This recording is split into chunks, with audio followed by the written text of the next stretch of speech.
Welcome to ஹரிசிவ சமையல். அனைத்து சகோதர சகோதரிகளுக்கும் இனிய மாலை வணக்கம்.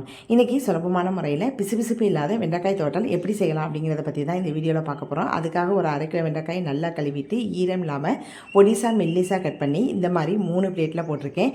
இது ஒரு அரை மணி நேரம் அப்படியே இருக்கட்டும். ஈரத்தோடு போட்டிங்கனாலும் உங்களுக்கு பிசுபிசுப்பு அதிகமாகும். இப்போ ஒரு வானிலையை அடுப்பில் வச்சு அடுப்பையும் ஆன் பண்ணி மீடியம் ஃப்ளேம்லேயே வச்சுட்டு 2 டேபிள் ஸ்பூன் அளவுக்கு நல்லெண்ணெய் சேர்த்து இந்த கட் பண்ணி வச்ச வெண்டைக்காயை சேர்த்து வதக்கிக்கலாம். எண்ணெயும் எடுத்தோன்னே அதிகமாக ஊற்றாதீங்க. இப்போ இதை கரண்டினால் வதக்கி விட்டுட்டு 1/2 கிலோ வெண்டைக்காய்க்கு 1/2 லெமனை பிழிஞ்சு விட்டுக்குங்க. இப்போ திரும்பவும் நல்லா வதக்கி விட்டுக்குங்க. இது ஓரளவு வதங்கி வரணும், பிசுபிசுப்பு இல்லாமல் இருக்கும். இதுக்கப்புறம் தான் நம்ம தூள் உப்பு சேர்க்கணும். அதாவது தேவையான அளவு கொஞ்சமாக தூள் உப்பு சேர்த்து இதை திரும்பவும் வதக்கிட்டு கொஞ்சமாக மஞ்சத்தூள் போட்டு வதக்கி எடுத்துட்டேன்.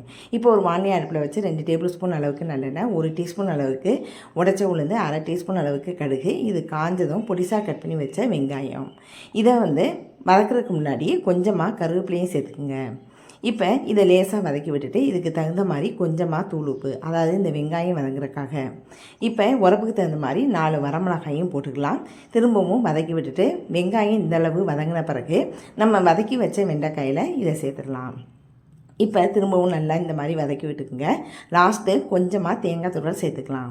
அவ்வளவுதான், சூப்பரான சுவையான வெண்டைக்காய் தோட்டல் ரெடி ஆயிடுச்சு. இதை நீங்களும் செஞ்சு பாருங்கள். தேங்க்ஸ் ஃபார் வாட்சிங்.